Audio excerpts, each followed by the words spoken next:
4288,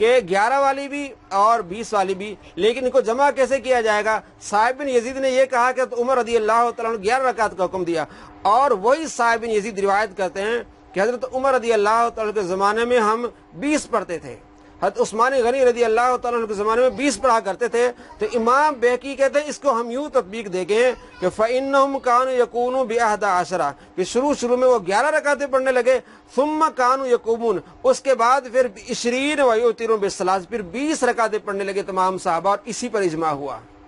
20 رکعت پر صحابہ کا اجماع ہے۔ آپ صلی اللہ تعالیٰ علیہ وآلہ وسلم نے خود 20 پڑھی ہیں، صحابہ نے 20 پڑھی ہیں، اور اس 20 پر اجماع ہے۔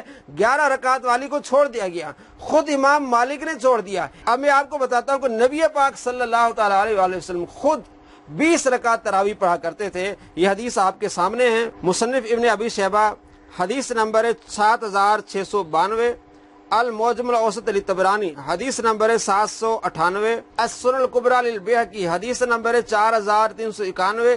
اسی طرح بہت سارے محدثین نے اس روایت کو بیان کیا ہے کہ حضرت عبداللہ بن عباس رضی اللہ تعالیٰ عنہ فرمایا کہ حضور نبی اکرم صلی اللہ تعالیٰ علیہ وآلہ وسلم رمضان میں وطر کے علاوہ 20 رکعت تراویح پڑھا کرتے تھے۔ یہ مرفوع حدیث ہے کہ آپ صلی اللہ تعالیٰ علیہ وآلہ وسلم 20 رکعت تراویح پڑھا کرتے تھے، خود نبی پاک صلی اللہ تعالیٰ علیہ وآلہ وسلم۔ اب اس روایت پر اعتراض کرتے ہیں کہ اس میں ایک راوی ہے ابراہیم بن عثمان ابی شیبہ جو ضعیف راوی ہے، حالانکہ اسی راوی کو بہت سارے محدثین کا یہ ثقہ بھی ہے، یعنی بعض نے کہا کہ یہ ضعیف ہے، بعض نے کہا یہ ثقہ ہے۔ جب دو باتیں آ جائیں کہ بعض کہیں کہ یہ ضعیف ہے، بعض کہیں کہ یہ ثقہ ہے، تو ایک تیسرا طریقہ ہوتا ہے، وہ کیا ہے؟ تلقی بالقبول، کہ اگر وہی راوی روایت بیان کرتا ہے جس کے بارے میں بعض کہتے ہیں کہ ضعیف ہے اور بعض کہتے ہیں کہ ثقہ ہے، تو اگر وہ روایت جو کر رہا ہے وہ تلقی بالقبول حاصل کر لیتی وہ روایت، تو وہ روایت صحیح ہو جاتی ہے۔ تلقی بالقبول کیا ہوتی ہے؟ کہ سارے محدثین اس کو لے لیں، ساری امت اس کو لے لے، تو وہ تلقی بالقبول ہوتی ہے۔ تو اس کو تمام محدثین نے لیا ہے، امام ابو حنیفہ نے لیا ہے، امام مالک نے لیا ہے، امام شافعی نے لیا ہے، امام احمد بن حنبل نے لیا ہے، اور تمام محدثین نے اس روایت کو لیا ہے کہ صحابہ کرام علیہ رضوان 20 رکعت پڑھتے تھے، تو ویسے ہی نہیں 20 پڑھتے تھے، نبی پاک صلی اللہ تعالیٰ علیہ وآلہ وسلم کو دیکھا ہوگا، اس لیے اس روایت کو یہ درجہ مل گیا کہ یہ حسن سے صحیح روایت ہو گئی۔ اور میں آپ کو یہ مثال دیتا ہوں، بتاتا ہوں کہ تلقی بالقبول کیسے ہوتی ہے، یعنی محدثین اس کو لے لیتے ہیں اور اس پر عمل کرنے لگ جاتے ہیں تو وہ حسن سے صحیح ہو جاتی ہے۔ اب اس کی مثال ہے ترمذی شریف سے حدیث نمبر 806، واختلف اہل العلم فی قیام رمضان، کہ قیام رمضان میں اہل علم کا اختلاف ہے۔ فراباد بعد نے یہ دیکھا ان یصلی 41 رکعتن، کہ 41 رکعتیں ہوں مال وطر کے ساتھ، یعنی وطر کی نماز یعنی عشاء کی نماز کے ساتھ 41 رکعتیں ہیں۔ آج بھی آپ سندھ میں چلے جائیں، بہت سارے علاقوں میں چلے جائیں جہاں وہ لوگ 41 رکعتیں پڑھتے ہیں، 19 رکعت عشاء کی پڑھتے ہیں، 20 رکعتیں تراویح پڑھتے ہیں، اور آخر میں 2 شکرانے کے نفل پڑھتے ہیں، تو 41 رکعتیں ہو گئی۔ تو 20 رکعتیں ہوتی تراویح کی۔ وَهُوَ قول اہل المدینہ، اور یہ اہل مدینہ کا قول ہے۔ وَالْعَمَلُ عَلَى هَذَا عِنْدُهُمْ بِالْمَدِينَةِ، اور یہ اسی پر عمل کرتے تھے مدینے والے۔ تو اب مدینے والے عمل کیا کرتے ہیں؟ 41 رکعتیں پر، 20 رکعت تراویح اور 19 رکعت عشاء کی نماز، 2 رکعت شکرانے کے۔ وہی بات آ گئی کہ تراویح 20 رکعت ہیں۔ تو اگر امام مالک رحمۃ اللہ علیہ اپنی کتاب میں 11 رکعت والی روایت لے آتے ہیں تو اس کے خلاف عمل کرتے ہیں، تو معلوم ہوا کہ راوی خود اس روایت کے خلاف عمل کر رہا ہے، تو وہ روایت چھوڑ دی گئی ہے، کیونکہ اجماع اس پر ہو گیا صحابہ کا کہ 20 رکعتیں۔ آگے کیا کہتے ہیں امام ترمذی کہتے ہیں، وہ اکثر اہل العلم علی ما روی عن علی و عمر وغیرہما، اکثر اہل علم کا عمل کیا ہے؟ ان روایات پر عمل ہے جو حضرت علی سے روایت ہیں، جو حضرت عمر سے اور دوسرے صحابہ سے ہیں، آپ صلی اللہ تعالیٰ علیہ وآلہ وسلم کی کیا ہے؟ 20 رکعتن، 20 رکعت تراویح۔ اکثر اہل علم کا عمل کیا؟ 20 رکعت تراویح پر، اس لیے کہ روایات ہیں حضرت عمر سے، حضرت علی رضی اللہ تعالیٰ عنہ سے اور دوسرے صحابہ سے کہ 20 رکعت تراویح ہے۔ وہ قول سفیان الثوری، اور یہ سفیان الثوری کا بھی قول ہے، وابن المبارک، اور ابن مبارک کا بھی قول ہے، عبداللہ بن مبارک کا بھی قول کہتے ہیں 20 رکعتیں ہیں، والشافعی، اور امام شافعی بھی کہتے ہیں کہ 20 رکعت تراویح ہے۔ وقال الشافعی، امام شافعی کہتے ہیں وَهَكَذَا أَدْرَكْتُ بِبَلَدِنَا بِمَکہ، میں نے اسی طرح اپنے شہر مکہ کے لوگوں کو پایا، یصلون 20 رکعتن، کہ وہ 20 رکعت تراویح پڑھا کرتے تھے۔ اس کو کہتے ہیں تلقی بالقبول، کہ اس روایت کو تلقی بالقبول حاصل ہے جس میں حضرت عبداللہ بن عباس کہتے ہیں کہ آپ صلی اللہ تعالیٰ علیہ وآلہ وسلم 20 رکعت تراویح پڑھا کرتے تھے. تو اس پر عمل کرتے ہیں مدینے والے بھی، مکے والے بھی، کوفے والے بھی، چونکہ علم کے شہر 3 ہی ہیں، مدینہ، کوفہ اور مکہ.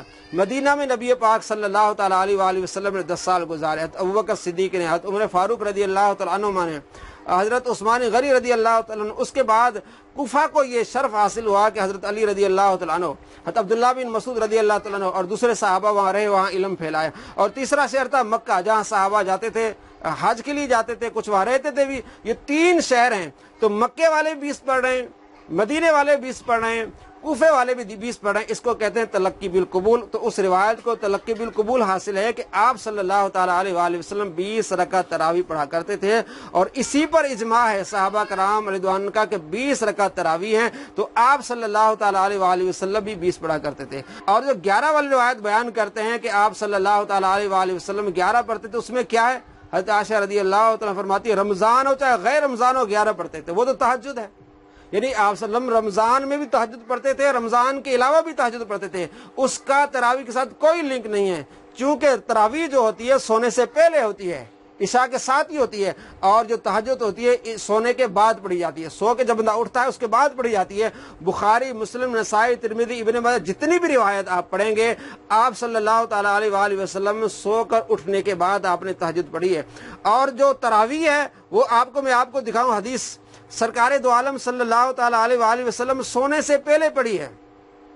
ترمذی شریف حدیث نمبر 806، اور اسی طرح نسائی شریف ہے، نسائی شریف حدیث نمبر 1607، جس میں ابو طلحہ کہتے ہیں کہ میں نے نعمان بن بشیر صحابی کو ممبر پر دیکھا حمص میں.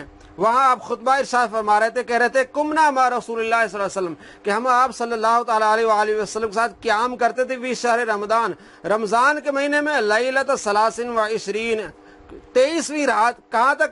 الی ثلث اللیل الاول، رات کے پہلے حصے تک. اور رات کا پہلا حصہ کب ہوتا ہے؟ تقریباً 10 سے 11 کے درمیان رات کا پہلا حصہ ہوتا ہے. پھر ثم قمنا ما لیلۃ 25 الی نصف اللیل، اس کے بعد ہم نے قیام کیا آپ صلی اللہ تعالیٰ علیہ وآلہ وسلم 25 تاریخ کو نصف رات تک، یعنی عشاء کے بعد نصف تک. اور پہلے 23 کو کیا؟ عشاء کے بعد ثلث تک. تو اگر آپ صلی اللہ تعالیٰ علیہ وآلہ وسلم سونے کے بعد آپ اگر تہجد پڑھتے تو وہ تو آپ صلی اللہ تعالیٰ علیہ وآلہ وسلم اس وقت اٹھتے تھے جب مرغ اذان دیتا تھا. یہ روایات ہے عائشہ رضی اللہ تعالیٰ عنہ سے. حضرت عبداللہ بن عباس رضی اللہ تعالیٰ عنہ کہتے ہیں کہ آدھی رات کے بعد یا آدھی رات سے پہلے آپ اٹھتے ہیں. تو یہ آدھی رات سے پہلے نماز بھی پڑھی جا رہی ہیں، ثلث اللیل اول سے پڑھی جا رہی ہیں. اور تیسری رات آپ صلی اللہ تعالیٰ علیہ وآلہ وسلم 27 کو آپ نے پوری رات قیام فرمایا. تو یہ ہے قیام رمضان، جس کی آپ صلی اللہ تعالیٰ علیہ وآلہ وسلم نے ترغیب دی. چونکہ ان روایات میں تعداد رکعات کا کوئی ذکر نہیں ہے، تو مصنف ابن ابی شیبہ میں تعداد رکعات کا ذکر ہے کہ آپ صلی اللہ تعالیٰ علیہ وآلہ وسلم نے 20 رکعت تراویح پڑھی ہیں، اور اس کو تلقی بالقبول حاصل ہے. صحابہ کا اجماع ہے، محدثین نے اس کو لیا ہے، امام شافعی، امام مالک، امام احمد بن حنبل، امام ابو حنیفہ، داؤد ظاہری، سب نے لیا ہے. یہاں تک کہ ابن تیمیہ کہتے ہیں کہ 20 رکعت تراویح سنت ہے آپ صلی اللہ تعالیٰ علیہ وآلہ وسلم کی. تو معلوم ہوا کہ مرزا خود جھوٹا ہے، اور کہتا ہے کہ حنفیوں کا جھوٹ پکڑا جائے گا. خود مرزا جھوٹا ہے، کیونکہ امام مالک جو روایت بیان کرتے ہیں 11 والی، اس پر خود ان کا عمل نہیں ہے. جب راوی کا خود عمل نہ ہو تو وہ روایت ان کے نزدیک منسوخ ہو جاتی ہے، چھوڑ دی جاتی ہے. چونکہ اجماع جو ہے وہ کس پر ہے؟ 20 رکعت پر، صحابہ کرام رضوان کا. نام نہاد انجینئر محمد علی مرزا خارجی کے ہر جھوٹ کا اب ہم کریں گے علمی پوسٹ مارٹم. اب تعقب کیا جائے گا نام نہاد انجینئر محمد علی مرزا خارجی کے ہر جھوٹ کا. تمام عشاق رسول ہمارا چینل سبسکرائب کرنا مت بھولیے.